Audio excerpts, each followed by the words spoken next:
Let's get right into it. Number 9. Brandy, the failed wine concentrate. You're a Dutch merchant in the 1500s, trying to ship wine across Europe, but wine is heavy, takes up too much space, and the taxes are killing your profits. Then someone has an idea to boil out all the water before shipping it. This makes it a concentrate that can be rehydrated at its destination, saving tons of money. But people started drinking the concentrated stuff before anyone could add the water back. This failed attempt at wine transportation actually tasted better than the original product. The Dutch called it brandewijn, which means burned wine. That's where we get the word brandy. Their failed product became so popular that people started making it on purpose. Today, the brandy industry is worth billions of dollars, all because someone tried to be cheap with their wine shipping. Number 8. Rogaine. It's the 1980s, and scientists at Upjohn Pharmaceuticals are trying to make a blood pressure medicine. They create this drug called minoxidil and start testing it on people with high blood pressure. The medicine wasn't great at its job. It was like hiring a plumber to fix your Wi-Fi. But something weird started happening. People were growing hair everywhere. Seriously, like they were turning into werewolves. Then someone at the company realized they should stop trying to fix hearts and start fixing hairlines.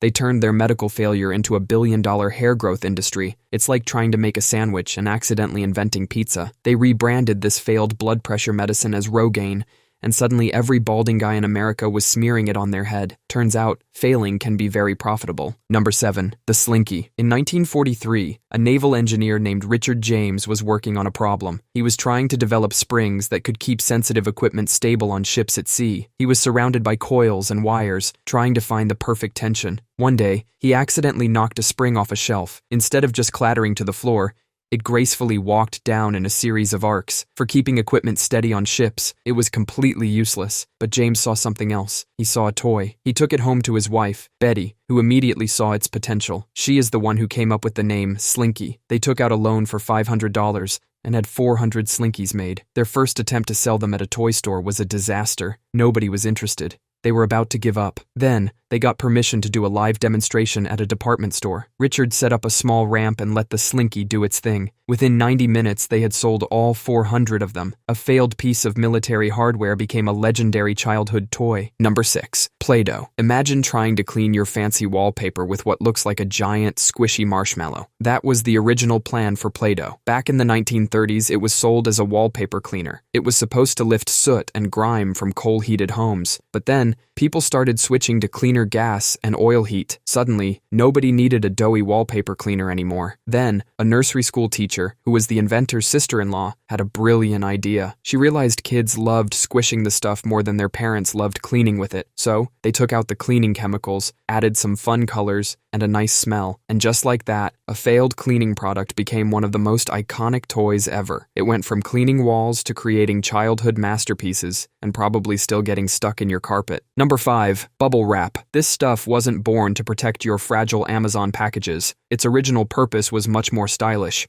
In 1957, 2 engineers were trying to create a trendy, textured wallpaper. They sealed 2 shower curtains together, trapping air bubbles in between. They probably thought they were the next big thing in interior design. Unsurprisingly, nobody wanted to live inside a giant bubble. The wallpaper idea was a complete flop, so they tried to pivot. Maybe it could be used as greenhouse insulation. That failed too. The company was about to pop, just like their product. Then, they had a breakthrough. IBM was about to ship its new 1401 computer. They needed a way to protect the delicate parts during shipping. Bubble wrap was the perfect solution. It went from a failed fashion statement to the savior of fragile electronics. And of course, the world's best stress reliever. Number 4. WD-40. You probably have a can of this stuff sitting in your garage right now, but the 40 in its name isn't just a random number. It stands for the 40th attempt. That's right, the first 39 formulas were complete failures. Back in the 1950s, a small company was trying to create a rust prevention solvent. They needed something to protect the outer skin of the Atlas missile from rust and corrosion. It was a high-stakes government contract. They failed 39 times, but on the 40th try, they finally nailed it. Water displacement, 40th formula. WD-40 was born. It worked so well that employees started sneaking cans home to use around the house. The company's founder realized the real money wasn't in missiles,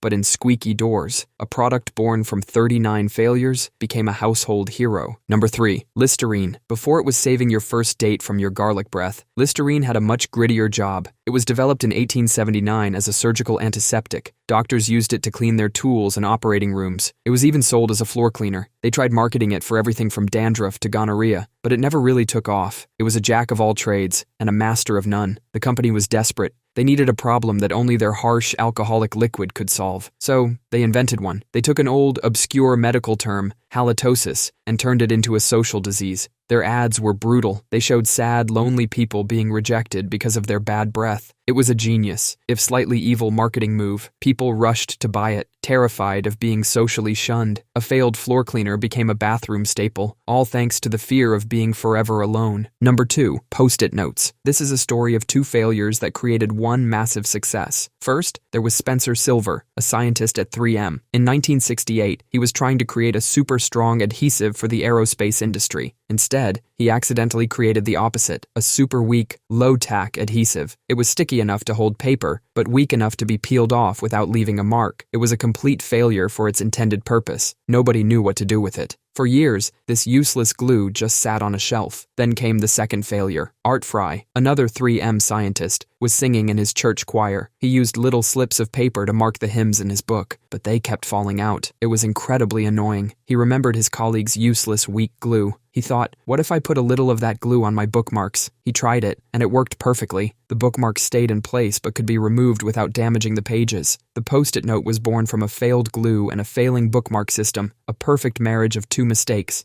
Number 1. The microwave oven. The first commercial microwave oven was a monster. It was called the Radarange, and it was released in 1947. It was almost 6 feet tall and weighed over 750 pounds. It cost about $5,000. That's over $60,000 in today's money. And it needed a dedicated plumber to install the water cooling system. It was a spectacular failure. Only a few were sold, mostly to restaurants and military bases. The public was terrified of it. People thought this new radar cooking would make their food radioactive or make them sterile. The idea of cooking food with invisible waves was just too weird. For almost 20 years, the microwave was a commercial dud. It wasn't until the late 1960s that a smaller, cheaper, countertop version was introduced. Suddenly, the scary machine became a convenient kitchen gadget. It went from being a 750-pound failure to an essential appliance in almost every home. All it took was a little patience and shrinking it down to a reasonable size. That's all for today. I'll be making similar videos in the future. Subscribe to see them.